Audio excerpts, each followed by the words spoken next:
What's up everyone, welcome back here at the Neon Pavilion. My name is Niklas and it is time to talk about yet another of the semifinals. Last night we had a semifinal número 2, which means that we now know all of the 26 songs competing in this year's Eurovision Grand Final.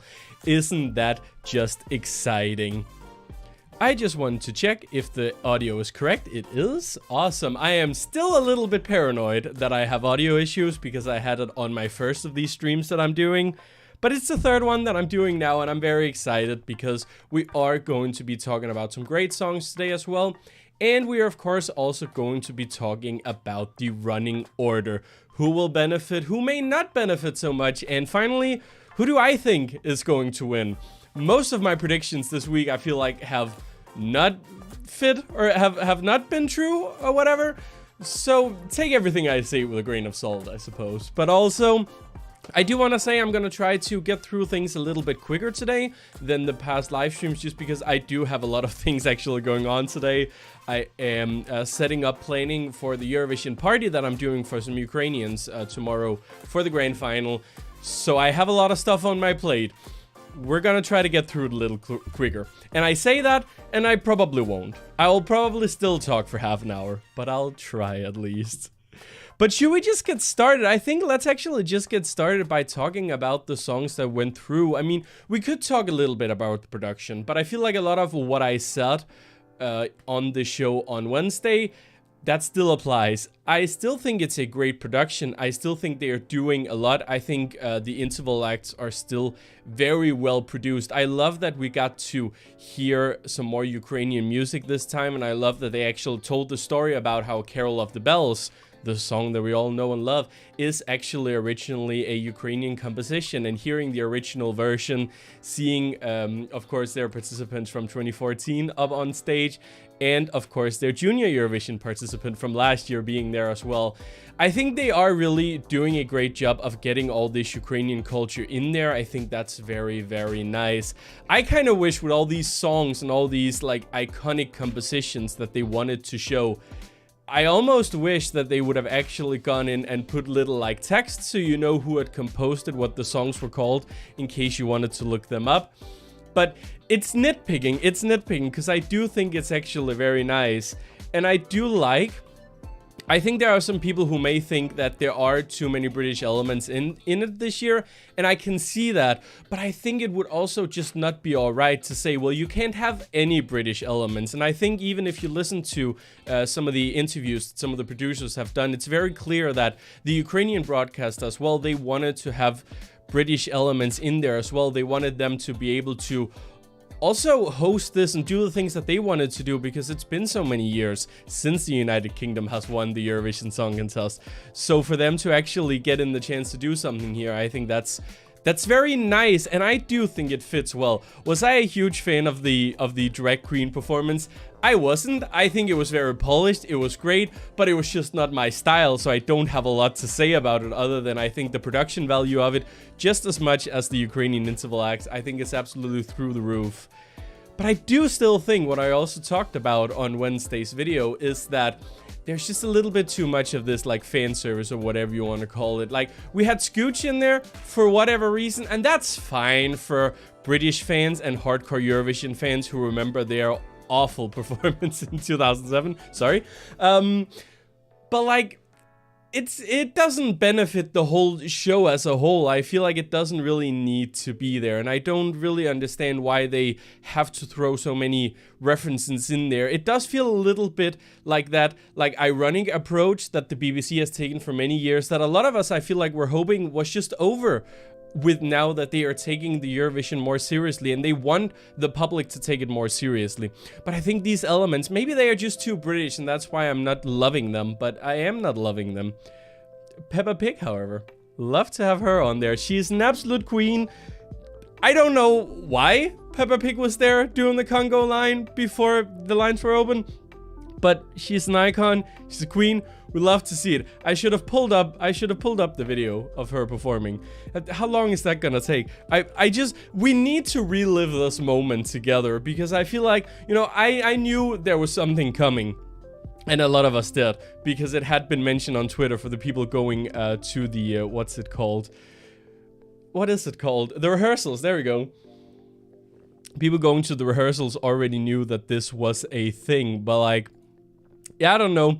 I think it's fun because, first of all, it's an absolute like surprise for people who don't follow the rehearsals, and it's also just like, it's a character that I feel like everyone knows, even people outside of the United Kingdom, everywhere, everyone knows who that is. So I think that was a really fun and different little approach to it. Why is it always so hard to find things on YouTube now? There was a time where it was very easy to find things. It's not anymore. I found the second semifinal. See, this is what I mean. I say I want to do this a little quicker, but now I'm like spending 5 minutes trying to find Peppa Pig because this is important to me now, and I don't know why. Let's see. I think it is somewhere around here, isn't it? Yes, it is. Perfect. This is the absolutely the moment. This is one of those things where it's like, you know, when we look back at Eurovision 2023, we're gonna think, remember that time Peppa Pig just showed up? I feel like it's one of those clips that's gonna be used in like compilations or trailers or whatever when you talk about the Eurovision Song Contest, because iconic. There she is, my queen. I don't know what this is. I don't know where this show is going.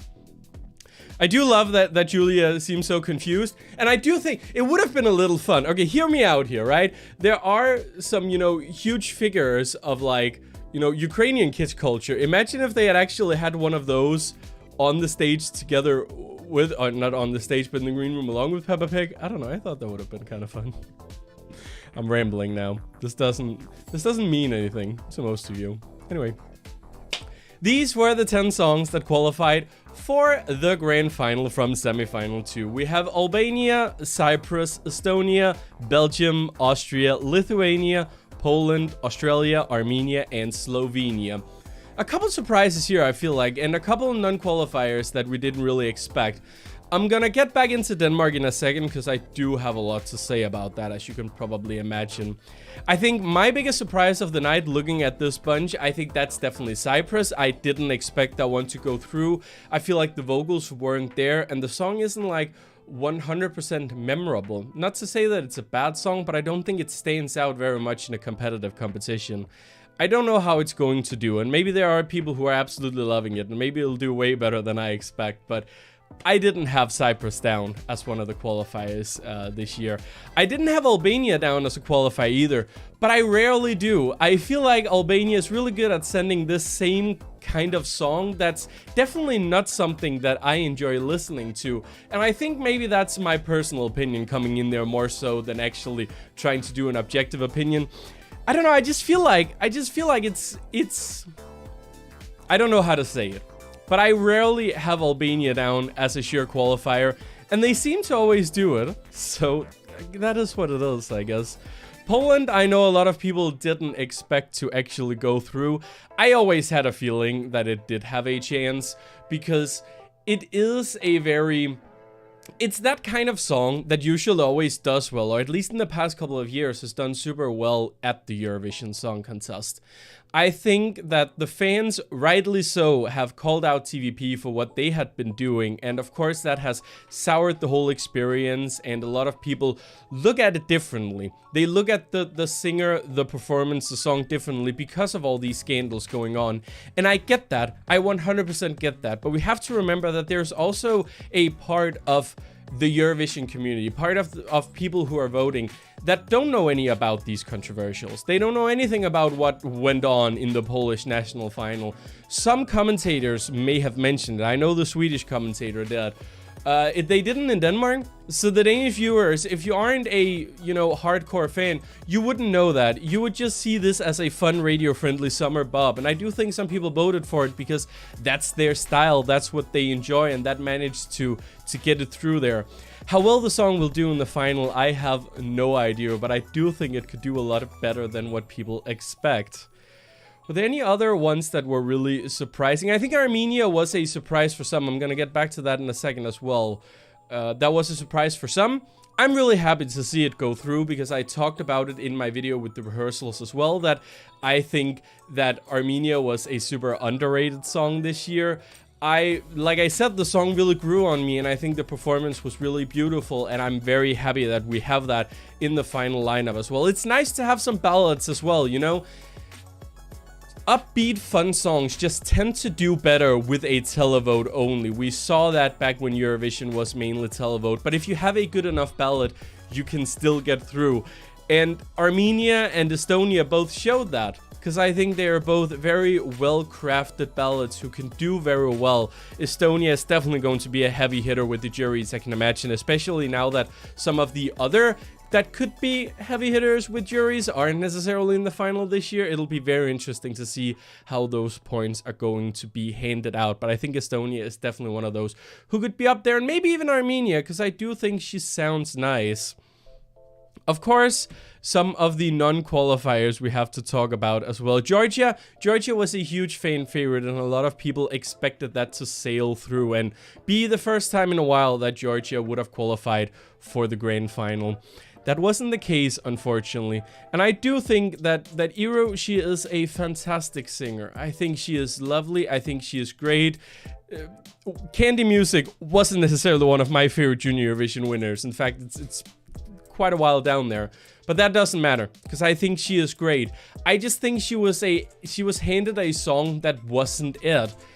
I think it had the right elements, it had the right sounds. This was definitely the way to go, but the song does feel a little rushed. I feel like they didn't have a lot of time to really work on this song, really get it sounding and working great. And I think that's such a shame, because had they had a longer time to prepare, had she been internally selected, let's say back in November or whatever, they would have had a lot more time to work on this song, really polish it, because she has the vocals for it, she has the stage presence.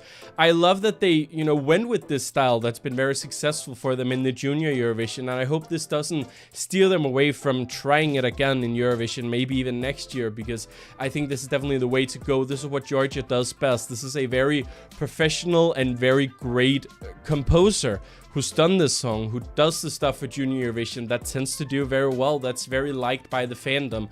But I think this just fell a little too flat, unfortunately. It is such a shame, because I do think she deserved to be there in the final. Just necessarily not with this song, which is the biggest shame of all. What else do we have of the songs that didn't go through? I was sad for Iceland, because I really do like that song, but I think the performance was just a little bit too much. I think, and this may sound weird, and some people may 100% disagree with me. In fact, I feel like that might really be the case, but I actually do prefer the national final performance to Iceland.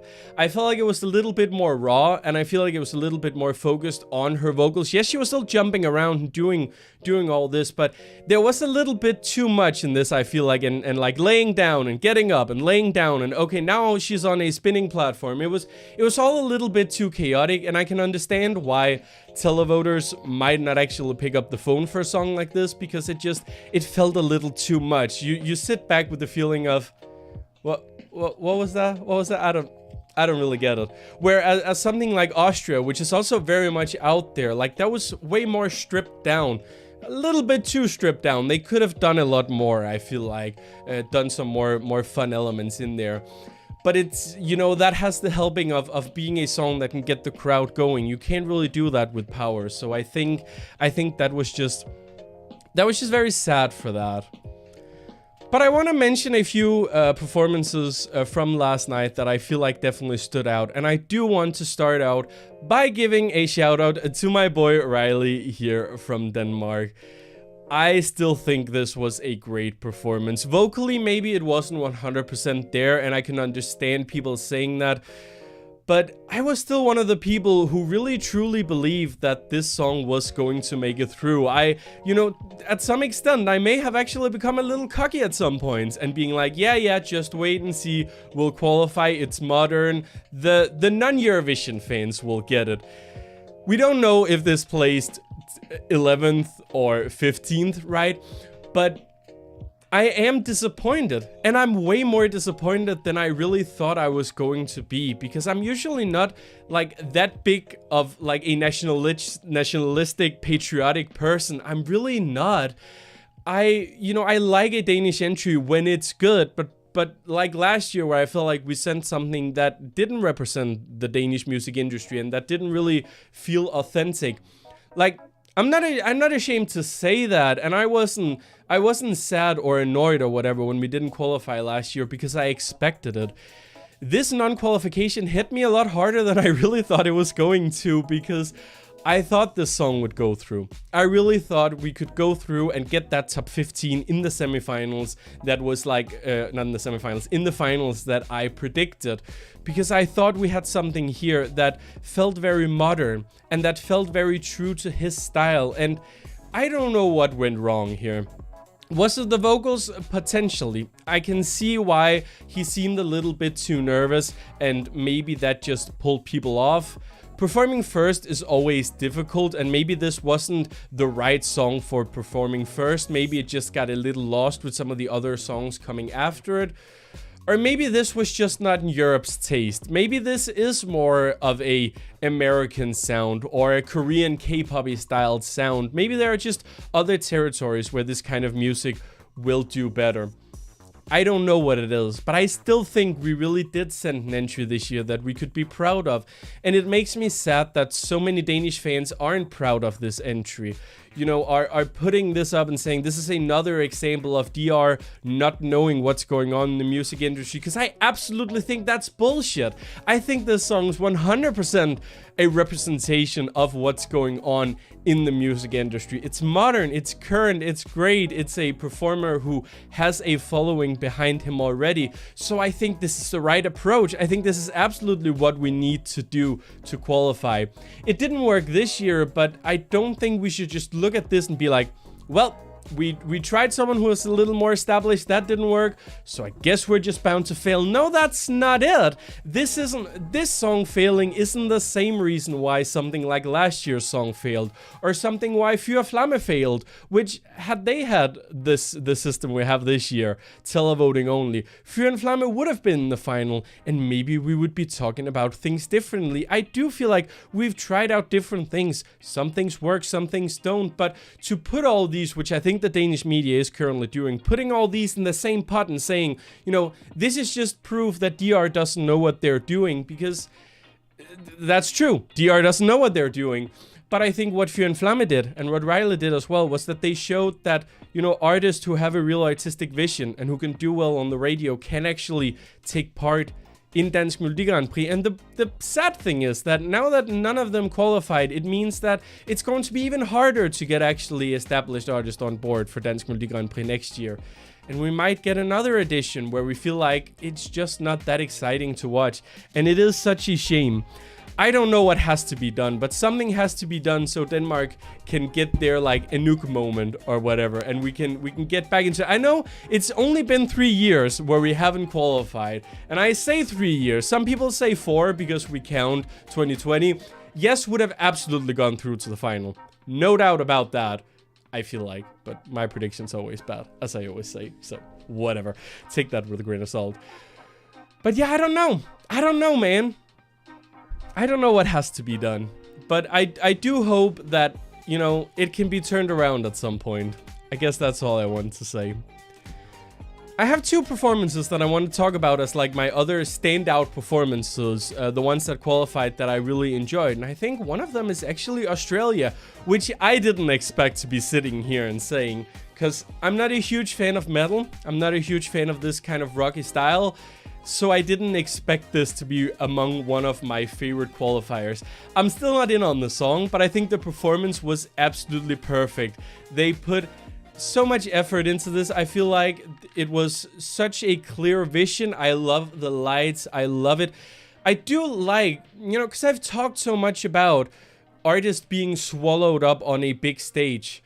This may sound weird, but having that car in the middle and really spacing out the band, they didn't feel swallowed up. They felt like they fit perfectly on that stage, and something just worked. The camera angles worked, the vocals worked, the chemistry between the band members worked. Everything just worked with this performance, and I think Australia is gonna do a lot better than people expect, and a lot better than what I expected, because I almost thought that this could be another non-qualification for Australia because the song didn't really hit me that much, but the performance really did. This was really great, and I do think there is a high possibility that they did come top 3 in that semi-final vote, because this really had something special to it. Another one that I also want to talk about, that's absolutely Armenia. I touched upon it a little bit before. I still think this is an absolutely beautiful performance. It's such a different song, but I love that we have something that is so different in the final. I love the visuals of it. I feel like this really popped off there. This was really a standout performance. Something that looks good, sounds good, do good, be good, what it, I don't know. But yeah, this was really a highlight for me, and I was worried that we were gonna lose the song just because it wasn't among one of the fan favorites. She absolutely deserves to be in that final. I think it was nice. The only thing that I don't get, why did we need to have that dance break? Why does that have to be a thing? You know, we always have that where it's like, you know, a song does well one year and everyone tries to copy what they did the year after. It seems like the dance break is the thing this year, and I don't know. I don't think this song needed it. I don't understand why we have to have these, but it is what it is, I suppose. Some people may really enjoy it. Some people may think that's awesome. Give me more of that, you know, give me more of Chanel, that kind of style. But I think this performance would have worked just as well without that little bit. I've already gone way over what I wanted to actually do in this, but I also just feel like I had a lot to say. But before we go, I do want to talk about the running order for the grand final, because there are some things that I was a little bit surprised about, mainly the fact that they've chosen Austria as the opener. I'm a little bit split here, because on one end I can kind of see why they chosen this as the opener, because it is a song that gets the crowd going. And it's also not as big of a fan favorite as Finland. You know, putting Finland up there as the first one, while that would have been absolutely crazy and a fun way to open the show, I do think that they are a little bit more scared because they are such a huge fan favorite, that I think the broadcaster may have just been a little annoyed if they'd actually put Finland there up on the top spot. I've never seen Austria as a winner, so I'm not sitting here and talking about, oh, does this ruin their winning chances, because I don't really ever think that they were a contender for the win. But just looking at that grand final running order, I feel like, you know, just swapping out Austria and Portugal, I feel like would have been way better. Having that burst of energy that the Portuguese entry is, having that as the opener for the grand final, I think that would have honestly been a lot better. Of course, that would have then put Austria in the death spot, which I think a lot of people would have been more upset about. But we could have always just moved that down a bit, okay? So let's try to do like what I would have done. This is if I was the producer. I would have probably put Portugal first, Switzerland second, then Austria. And then the rest is honestly fine. I think Sweden performing 9th, I think is fine. Finland performing 13th is fine. Again, I think I may have mentioned this before, but Spain is definitely not among the ones that I think have any chance of winning. So putting that before Sweden, that's fine. And of course, having the United Kingdom closing the show, I think is awesome, because I think there's always just something special about having, you know, a song that the crowd will be singing along to, having that as the final performance. I think that's a smart way of going about it. I know that this wasn't chosen by the production. This was actually like randomly drawn, but I think that just makes it even more awesome, because if it had been chosen by the producers, maybe there would be some people who are saying, oh, this is, you know, this is definitely very biased towards and blah, blah, blah, blah, blah. But now that, you know, they have that spot there, because they were giving it by the random draw, I think that just makes it even greater.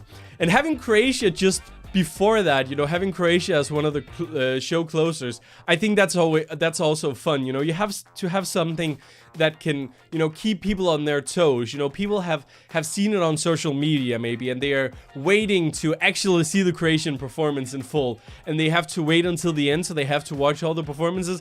I think that's rather smart. So I think all in all, I think it's actually a fairly good running order. There isn't a lot of it that I think is bad and a lot that I would have changed.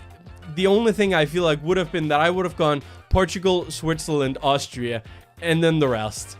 I think that would have been better. But, you know, opening the show with a song that people will be singing along to and closing the show with a song that people will be singing along to, not too bad of a show. And just looking at the lineup in general, like looking at this lineup in general, I think we have a great show coming up. Lots of great songs. Of course, there's always going to be some songs I feel like that, you know, will divide that has gone through, but it is what it is. I still think that we have a great lineup this year, and it's going to be so much fun on Saturday. Lots of great music, some amazing interval acts, another great production from the BBC. I am definitely very excited about Saturday, but that's what I think. What do you think? Let me know down in the comments below. What were some of your standout performances of semifinal 2, and who are you looking the most forward to seeing in the grand final?